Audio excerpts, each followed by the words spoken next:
So it's all to play for still. I think so. Do you want to bet against us?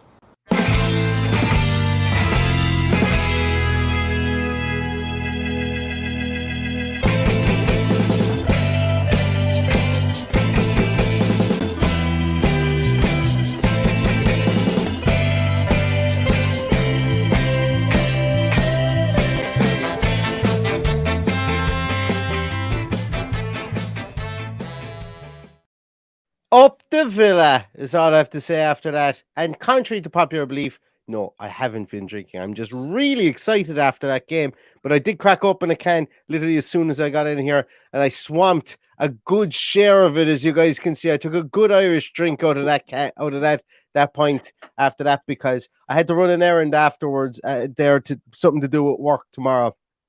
An inconvenient period of time, should I say, directly after the game, but I was excited before the game, Paddy. I had that giddy kind of childish 13-year-old meeting, going to somewhere just to see a girl kind of excitement about Aston Villa before the game. And the match wasn't really that exciting until maybe the last 10 minutes, when it burst into excitement when a certain Bertrand Traore came off the bench, and with his first touch, he doesn't score tap-ins. He just doesn't score tap-ins. It doesn't have to be exciting, Neil. It doesn't have to be nice. It doesn't have to be pretty. I am just so fucking happy that we're talking about a win, and the dream is still alive of that 9 points this week. I just think that puts everyone we play for the rest of the season are going to go, oh fuck, we've got to play Aston Villa. Yeah. And we've got a fan base now ready to get their fucking passports out and go on a fucking European tour. Adam from the Struts messaged me during the game, and I messaged him back. I said, better pack the factor 50, and then I realized he's in LA, and I went, oh sure, he probably has buckets of factor 50 with him over in LA. But he reliably informs me that the weather in LA at the moment is quite overcast. So I told him I'd see him in Malta in early July, the way things are going anyway. So but no, look, I suppose I'm just really excited after that game, and it killed me not to come on directly afterwards, but I just had to run off. But it's like the resoluteness of this team, the character of this team, the togetherness of this team, Paddy. Like this is something we haven't seen in such a long period of time. Like this picture here. Why isn't it sharing? Oh, there it is. Oh, at the stream. Like this picture after the game. Look at the smiles. We like the footballing fraternity have been very, very quick to kind of lambaste Martinez for over celebrating and stuff like that previously. The man must be an absolute 100% dressing room just glue. He must be dressing room glue at this stage, because the way that he just makes everything about a kind of a collective seems to be fantastic. And you see Tyrone Mings there, you see Bertie there, you see everyone, and they went over to the fans, and that's brilliant. Like we spoke about this, and a lot of people spoke about Steven Gerrard kind of ruining the kind of bond between the players, or between the club and the fans. Stuff like that gets it back again. Stuff like that does. Of course it does. To see in the last two games, when we score, the celebrations in front of the fans, and then at the fans at the end of the game today, and you're looking at faces that either have been friends for years, or we've got to know from the podcast, or our other podcasters, as I saw at the weekend. It's fucking incredible. It's incredible to see that just outpouring of emotion. And, I spoke about it the other night, about what it was like to go on European tours in the 90s. This is what it feels like to have a manager to take off Jacob Ramsey. And I'm going, what's he doing? And then I'm going, why am I questioning him? He just fucking went for it. He just went for it. He said, sure, why not? Throw John Duran on there. Put the big body in there where the ball is going to pinball around. And look, I'll find it very hard to question him again. Really will, for that couple of seconds where you're going, what's he doing here? You will for a couple of seconds and you go, why is he taking off Bailey? What's he doing? You know? Oh, And then there's yeah. the man, he brings this man on for Bailey. And look, we can say what we want about Bertrand Traore, and we've said it before, but like he's like a fire hose that you've let go of the top of it, and like one of the ones from a fire engine. You see it in a cartoon, and it starts spraying everywhere and going nuts. Like it's uncontrollable until the water is gone. He's like that. You're not like you're going to only be able to hold on to him for so long from the point of view of structure within a team. But Wilfred Ndidi puts it across there.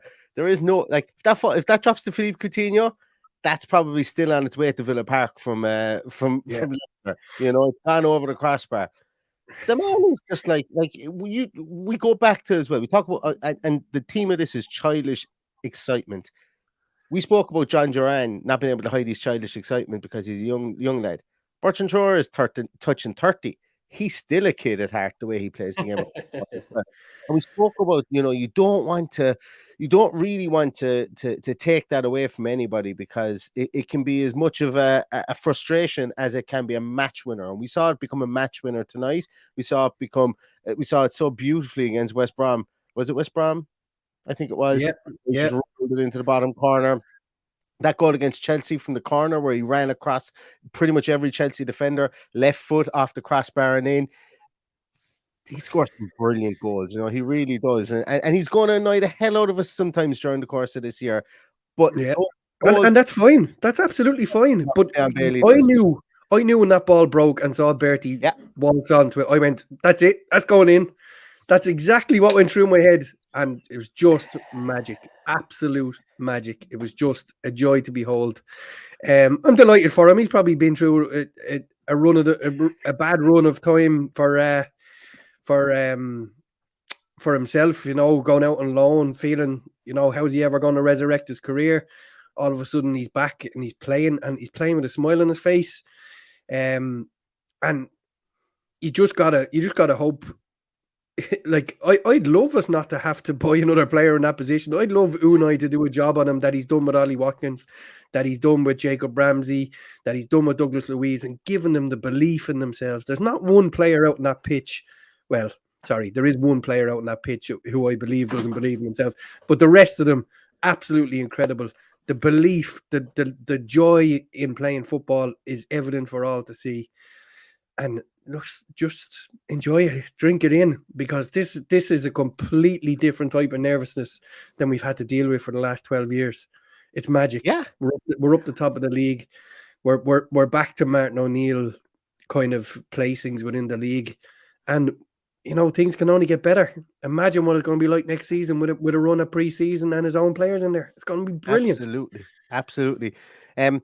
I have a small bit of a thought on something there that just popped into my mind. I hope I can remember while I go through one or two of these comments. But thank you so much to Joy Piccolino. Thank you so much. Definitely worth a pint. I've just poured a pint. I'm nearly embarrassed to show it to you guys on the stream there as well. And also to Shane Brown. Thank you so much. Bardell owes you a Guinness, Neil. Wait, did you sponsor a Guinness on that as well? Here's one for Paddy. Excellent. Up the birthday and great night. And that actually, do you know what? I'm glad I did click on this one because it's a case of we have another one in as well. Paul O'Neill, thank you very much. How much for the ticket on Saturday, lads? I'll tell you, I wouldn't sell it to you for bars of gold at this stage.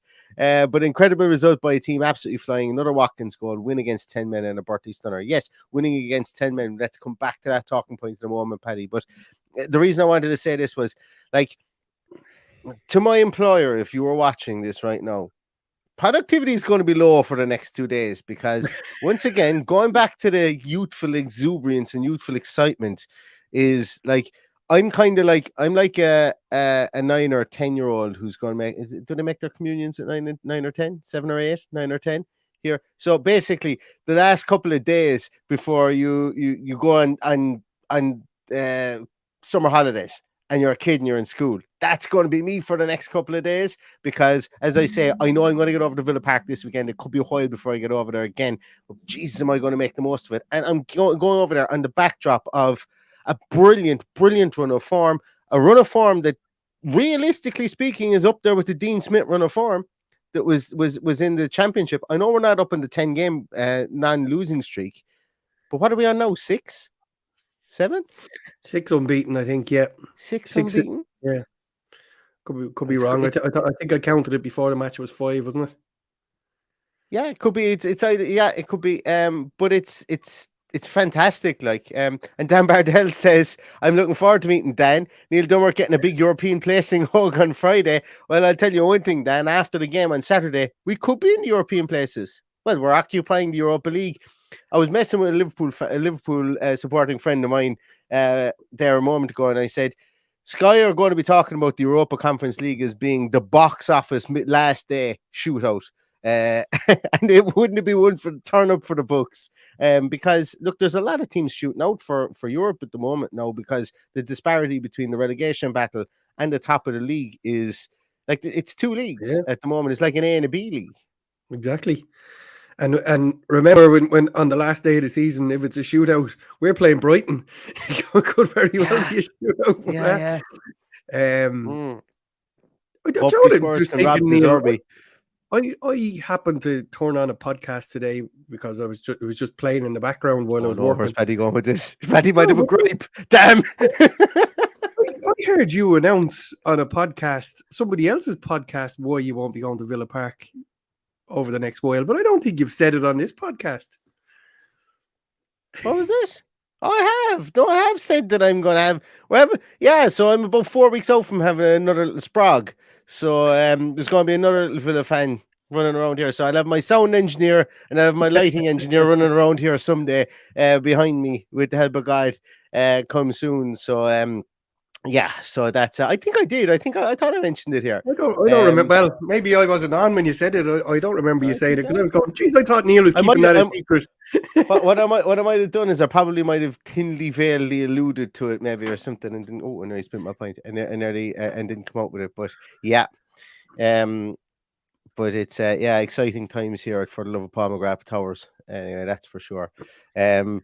And so it's that might curtail my trips over for a couple of years, but we make hay while the sun shines anyway this weekend. So if anybody sees me, pints are on me, pints are on everyone for the weekend. It's going to be a celebration, regardless of what happens, and that is one thing for sure. Want to talk a small bit about the game, Paddy, because it ebbed and flowed.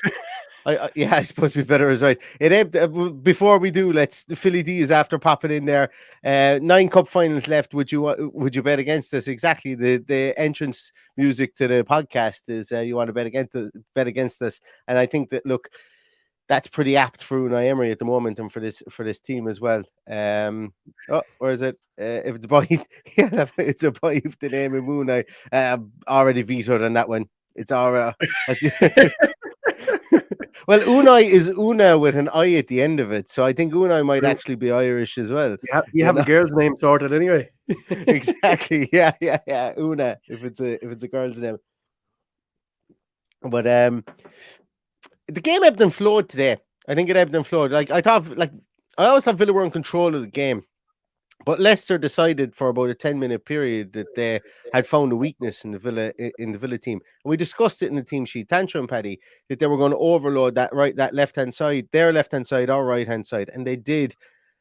And I have to say one thing: I actually want Leicester to stay up. I just like Leicester. I like nodal football teams like that, like the likes of Leicester, the Blackburns, the whatever. I like that. I hate the way that football sometimes gets. It kind of conglomerates around the likes of London, and then you have 2 teams in Liverpool, 2 teams in Manchester, or whatever. I like the way I like it to get spread around and to become a regional sport, because it should be. So I would like Leicester to stay up, but by God, if they don't stay up, I'd be emptying. I would genuinely empty the wallet for Harvey Barnes.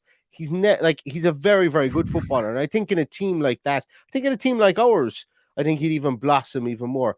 But the way he took that ball, and I know Ashley Young was running in treacle for it, but the way he took that ball and the way he finished it, you won't see many better do that. Like that was Mo Salah-esque, the way he did that tonight. Yeah, super finish. I don't agree that he'd fit into our system. I think he's very, very hot and cold for me. For some reason, he always has a great game against us. But I think there's set teams that he has great games against, but he goes missing an awful lot. But that's just my opinion. But yeah, great finish. Thought Ashley Young could have probably taken yellow for the team on the edge of the box. Yeah, but me too. Yeah, that's what I did. That's what I'd have done in that position. But look, if he'd have put that anywhere else in the goal, I'd say it would have been saved. But it was just in off the bottom of the post. Like, it was an incredible finish, absolutely incredible finish.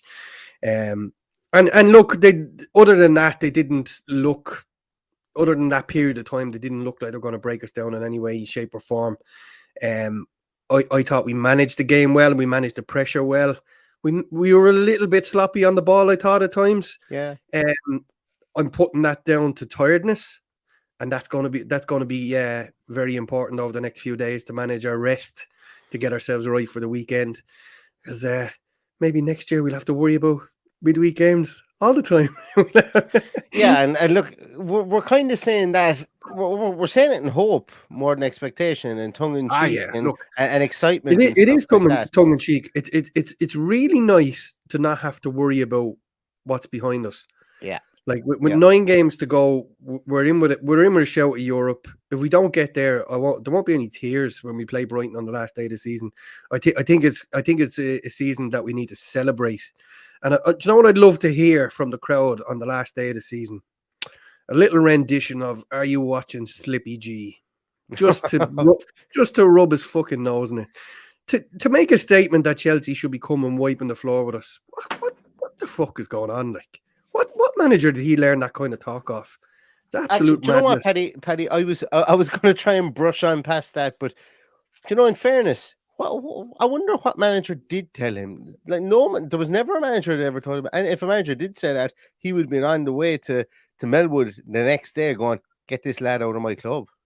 Get this lad out of my club. You know, he's not like. But we have a master tactician that has come in, and with just one new player. Well, Bertrand Traore as well, I suppose. But one new player, Duran to a lesser extent, I suppose. But one starter is all he has in there, in Moreno. So he's just done an absolutely incredible job. We should be there on the last day of the season, no matter what, celebrating what a fantastic job he's done for our club, and does it with passion, and also humility as well. Just disappears down the tunnel, no fanfare, no nothing, no rubbing people's nose in it. Just a brilliant guy, and more power to him. And I hope we're still looking here when we've a lot more greys in our hair, if we have any hair left, at Unai Emery in many years to come, and still making us happy as he is today. And I've thoroughly enjoyed the last 2 occasions. The games weren't absolutely mind-blowing by any means, but the occasion itself has been absolutely brilliant. And I just can't wait to get over there on Saturday. Friday, Paddy. Friday. Don't underestimate the Lord Mayor's show on Friday, Paddy, that we're going to have as well. Do not underestimate that. Now, Paddy, you know the way I love a number. And I love statistics and stuff like that.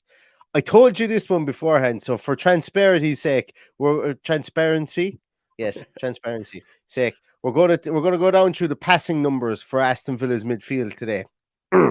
Take a chair. Some of the numbers are big, except for one. So Leon Bailey, I'm going to put it 5 in midfield. Okay, the way I'm going to do it. So Leon Bailey had 44 touches of the ball today. John McGinn, Emi Buendia had 55 touches of the ball today. John McGinn had 60 touches of the ball today. Douglas Luiz had 100 touches of the ball today. And Jacob Ramsey had 21. No, this isn't me saying that Jacob Ramsey was poor or anything like that. I just thought that was hilarious. The fact that it was obviously a case of, Jacob, you're going to have to run your absolute gonads off outside there, and you're probably going to get no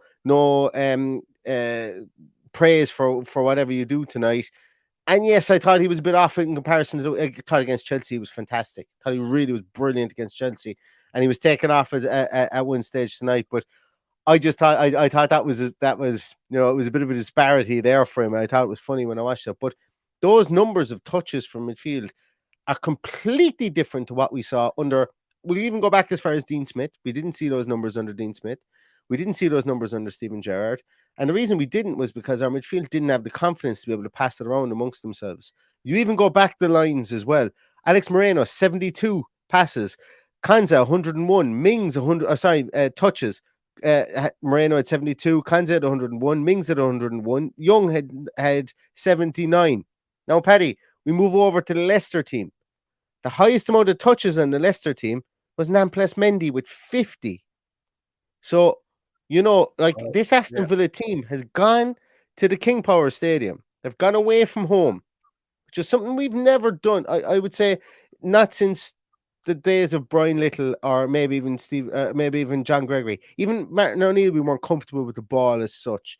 We were grand with it, but we were like, we weren't as comfortable as this. But to go and absolutely own the ball away at Leicester, and I know Leicester are struggling and we're on the crest of a wave at the moment. That to me is a massive precursor of the confidence that Unai Emery has instilled in this team. And I know we're at the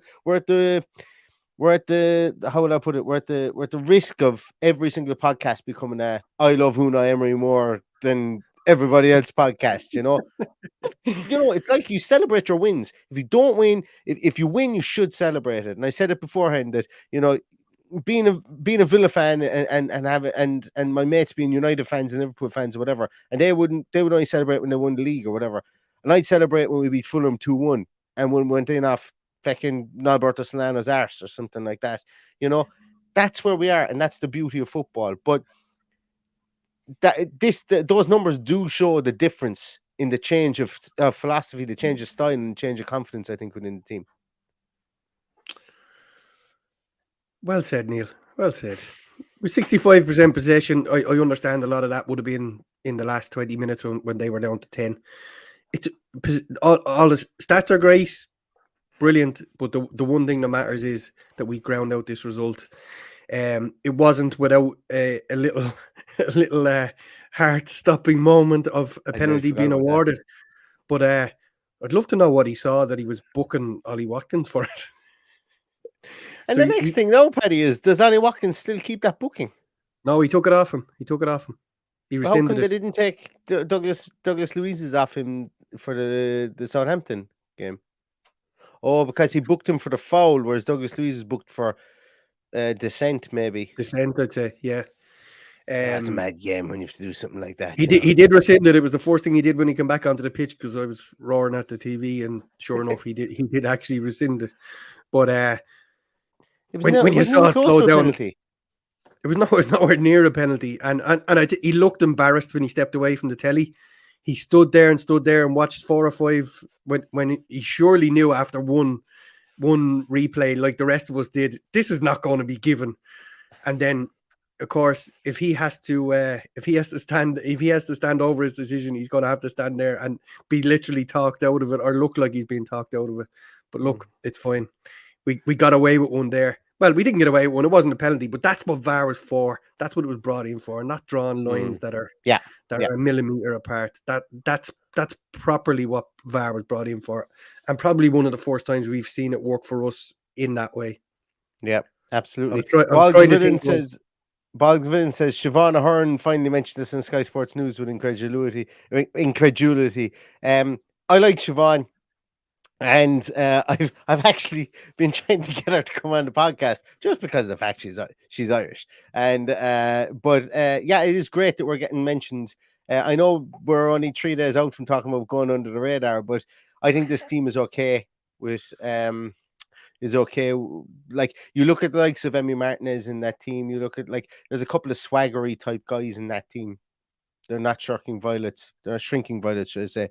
And I'm okay with it. I've completely 360'd in the last 3 days, and I'm okay with people talking about Aston Villa now, because at the end of the day, we can't always be the best kept secret, because if you're the best kept secret and no one's talking about you when you're doing well, it just goes back to my point as well. You got to celebrate the wins. If you can't celebrate the wins out in the open, if you're celebrating behind closed doors, you'll be extra salty then when things aren't going right. So for me, let everybody sing us from the rafters, because at the end of the day, everything here is gravy the way we started the season. And then I remember, Paddy, we were talking about we didn't strengthen as much as we wanted to in January, and we thought it was a missed opportunity. And now we're still powering ahead. The power of unity within the team. Unity. If you want to even do it, that was an awful. I tried to crowbar that one in there, didn't I? But the power of unity within the team is massive. You saw it with Eddie Howe last year.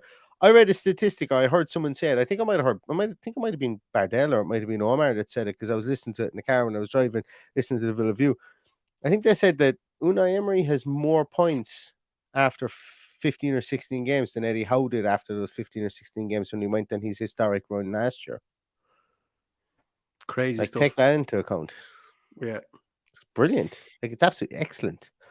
And Danny H, actually, yes, I just saw this, and Danny H says, were you watching the stream with the commentator that kept on calling Harvey Barnes Ashley Barnes?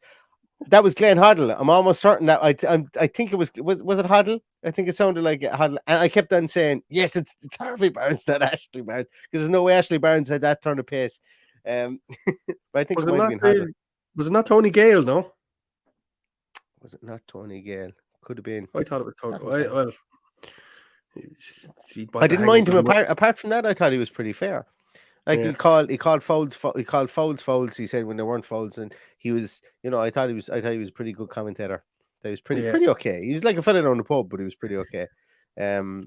Someone in the comments there asked about the Brighton fixtures that are coming up. They've got to play Spurs, Chelsea, Man United in the Cup, Forest, Wolves, Man United in the league, Everton, Arsenal, Southampton, then us. So it's there for the taking, guys. We just got to keep our heads down and go for it. Like I'm completely fine if we miss out on it. I'll enjoy the run in, but there's definitely an opportunity there now, and I just hope we keep our foot in the gas. It's all about game management now. I was very worried today about Ashley Young. He was exposed a lot of times, and look, 37 today, didn't he? He looked 37, and they even the commentator mentioned it just after halftime. They doubled up on him when they had the ball. There was two fellas over there, so they saw that as the weakness. And in fairness to him, I thought he did okay in the second half. Barnes was a lot more quiet and subdued, probably lack of fitness for some of them, or probably tiredness for some of them. There was a lot of in the referee's face. I love that the referee booked Castagna for trying to get someone booked. I think that's long overdue. I did not think the referee had a particularly good game, but well done. That needs to come. That needs to come with all PGMOL. That needs to come from the top and go. Every time Bruno Fernandes gets in your face, or Chilwell gets in your face, the card has to come out. If you're not the captain, well, Bruno different, I suppose, but Bruno's not playing a captain's role. Bruno is only captain because he won't stop shouting at the referee. There's no other reason why he's the captain of Manchester United. So that has to come from the top down. We need to see more of that. So while Graham Scott is pushing on in years, and I think this could be one of his last seasons, but it's about time we saw some of that. Do you know what, Paddy? Remember we were talking about was a Hoddle or Gale? I think we were watching two different streams because I've just been reliably informed that Hoddle did commentary on Astro Sunsport and Tony Gale did commentary somewhere else. So I think it was both of them. But I think I had Tony Gale because it started off with just one person commentating and I went, this is great. I hate two fucking idiots just looking for something to say. But then Tony Gale appeared on the scene, so he was obviously late for the match or something. But anyway. Standing on the word, train strikes or something, I don't know. Standing on the word says, I wonder what Unai can do with an informed Coutinho. I'm not quite sure we're going to get the opportunity to see it. I don't know. Like we saw glimpses of Philippe Coutinho, but it's an insane thing to say. And from an Aston Villa fan, 4 years ago we were in the Championship. And we had Yannick Bolasie and Albert Dodoma as our wing options. Al Ghazi and all that came in. Then we get Coutinho, still a world-class star. A lot of razzmatazz around him. I think if Villa keep on going in the same trajectory, I think we might outgrow Coutinho. Would that be fair to say? Given that he's going to be 31, 32 over the course of the next year?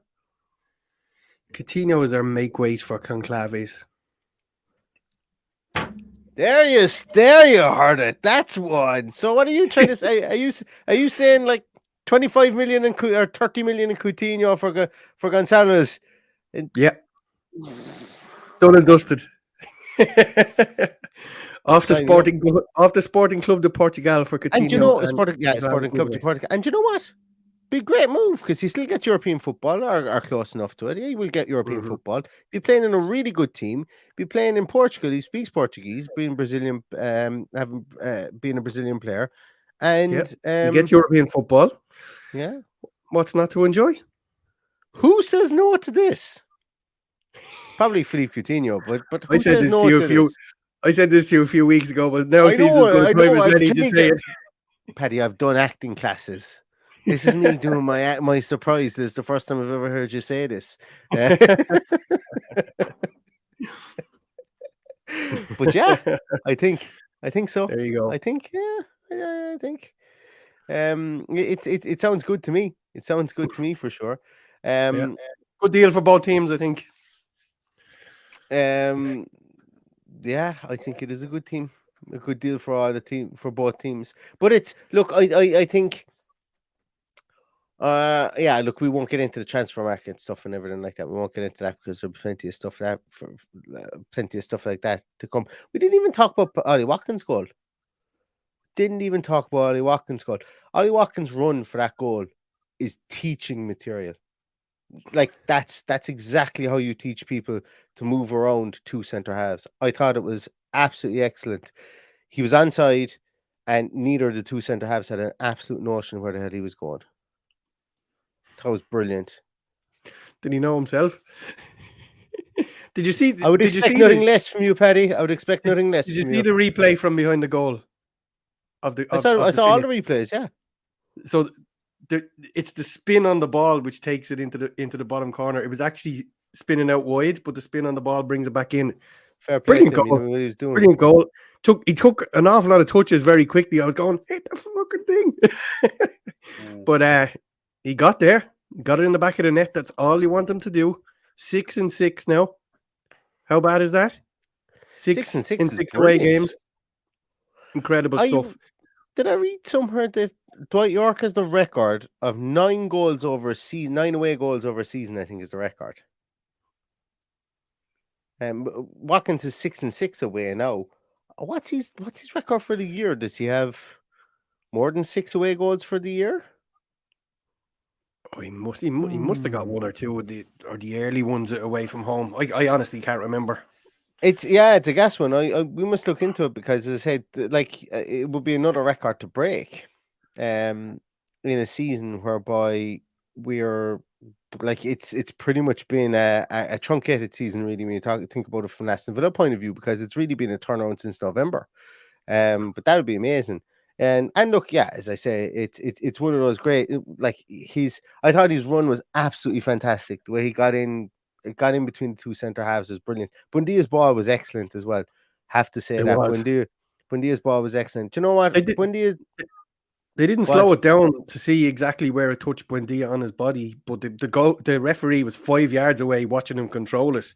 And obviously VAR is there for that reason. It did look like he handled the ball to take it down, but obviously he didn't.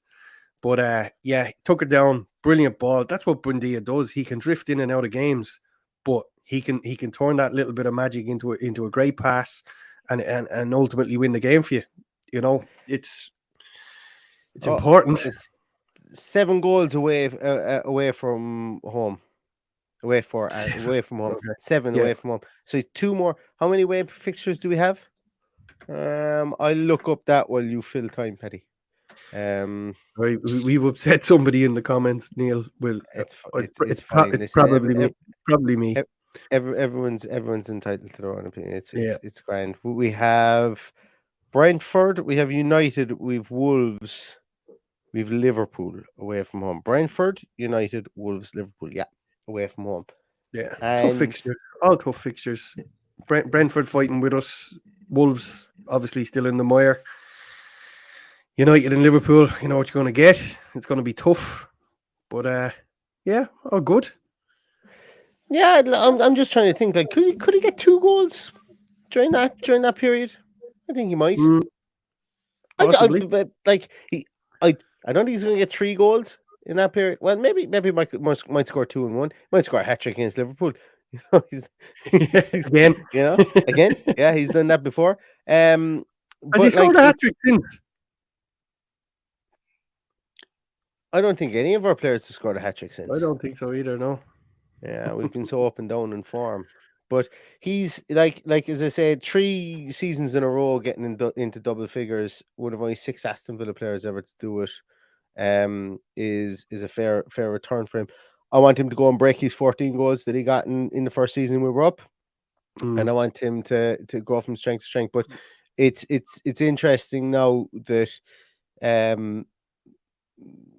like he's a striker in form at the moment. How am I going to word this? He's a striker in form now at the moment, but he's kind of like he's playing up top on his own.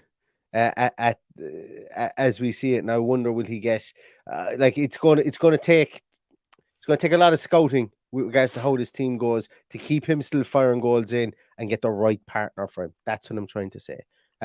Because you don't want to squander a half a season or a season next season by getting somebody in who was the wrong partner for him. I like Bailey isn't the right partner for him at the moment because Bailey kind of and Buendia kind of just kind of maneuvers all the way around the field and so on and so forth. So it's going to be interesting to see what happens in the striking department because and the reason I'm talking about this is because he went down with a knee injury at the start of the game and I went, oh my god, there's our season gone because we even I did that, Neil. Even I said those words. Wow. There you go. And that's why I messaged you later at half time when I picked up my phone and said, "What the fuck is he doing sliding on his knees?" 2 minutes after going down with a knee injury. I shared a message into our groups of Evan Ferguson's backheel goal today, which is just sublime. Evan Ferguson is just ridiculous. And I put in best young striker in the world at the moment. And Paddy thought I was talking about Watkins. I didn't What's see he doing it. sliding on his knees? I still didn't see anything shared about Evan Ferguson. I couldn't care less right now. This is the only thing that matters. Yeah. I don't know. Did you see the interview with Tubes with Ollie Watkins? Saw a small bit of it, yeah. But saw the part where he was talking about being an Arsenal fan, but and scoring against them. Yeah, well, it's only 7 or 8 minutes. It's a fairly tame interview, but in it, he has basically alluded to the fact that Emery has said to him, "You're here to score goals. You're getting too involved in the play. Stay up there. Get on with it. Stay out of the way. We'll get the ball to you. I'll make sure they get the ball to you, and you'll score the goals." And there you go. Simple as that. Simplifying the game for Ollie Watkins. Doesn't need to be doing all the work that previous managers had him doing.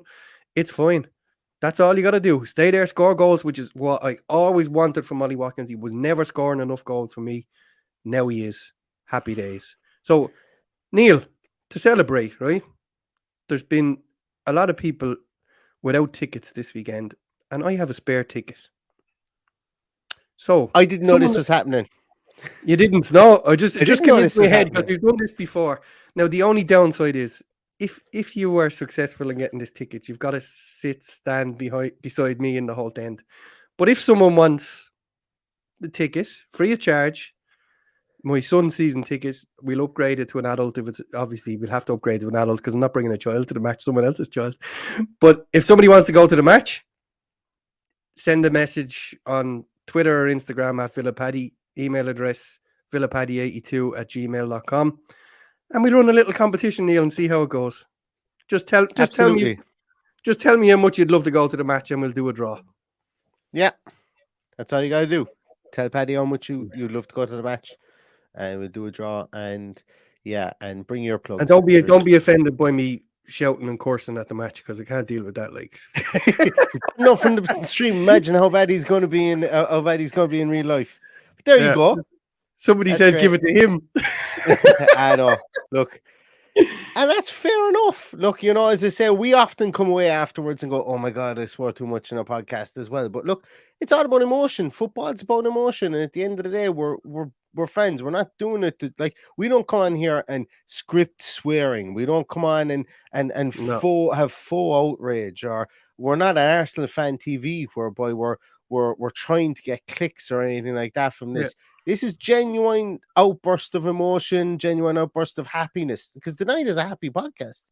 And Mhm. look, I talked to Paddy the way I talked to a fellow in the pub, and look, as I say, it mightn't be for everybody, and that's fine. But at the end of the day, we've 517 people here watching, and I hope we do. Like as I say, we don't go out to offend anybody, but it's just genuinely just two fellas in Ireland being happy in the fact that our club are on a crest of a wave, number one, and second of all, being sad in the fact as well that we're 4, 5, 900 miles away from being able to go there every single time they're playing, watch them in Villa Park, or even follow them around the UK as well. So there's a bit of an outpouring, and when you get 87-minute goals, you're always going to get a few Of course. swears and a few And look, choice agricultural phrases yeah, thrown into a podcast here and there, and that's I fine. know, lads. I Look, know, I'm as I said, apologising, but it's football, it's sport, it's a it release, is.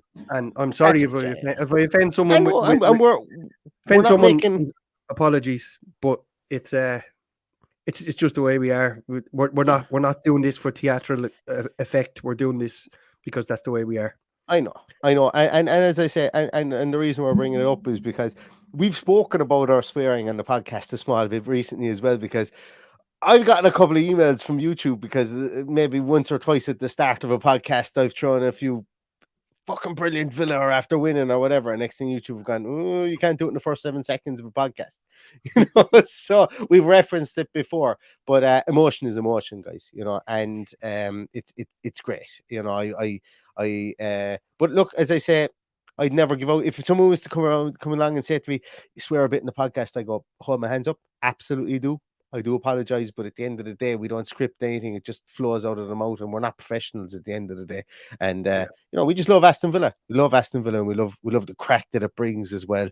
I suppose also maybe having 2 points in the space of 41 minutes doesn't exactly loosens up the tongue a small little bit for that too. But look, it's all good. It's all in good in good fettle as well. And you know what? We're going to be over in Villa Park, Paddy, and I'm really, really excited. And once again, I started off the podcast by saying to my employer, I apologize for my lack of productivity over the next 2 days. And I'm going to finish the podcast by saying it's going to be very difficult for me to be as productive as I need to be over the next couple of days, because I'll be like a child at Christmas for the next 2 days before I get over to Villa Park. And I'm looking forward to it. And if anybody is out there, and if you, I hate doing this whole, if you see us, come over and say hello or whatever like that, because it's not about that.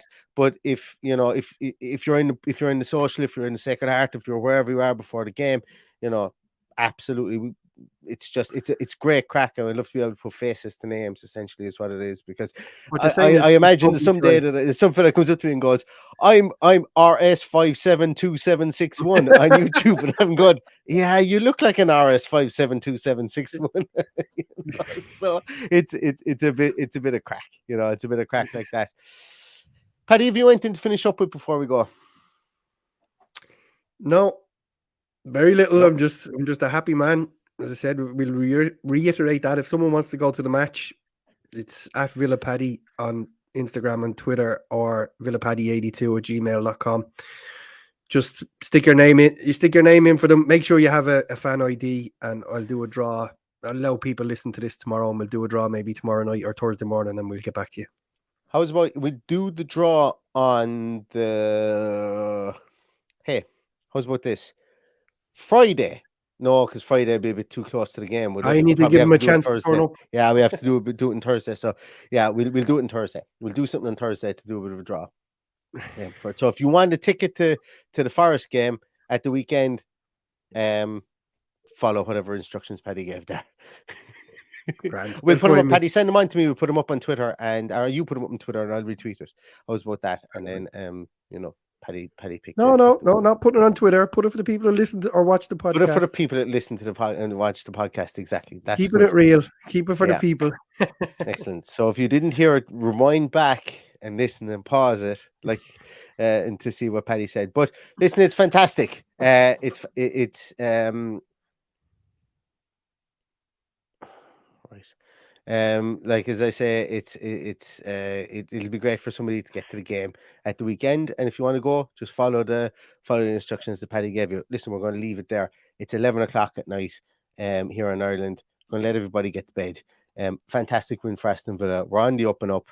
and it's up to other teams to stop us now. Forest at the weekend, and we're all looking forward to it, none more so than me. So in the meantime, everybody stay safe, stay healthy, and all that's left to say is up the Villa. Up the Villa.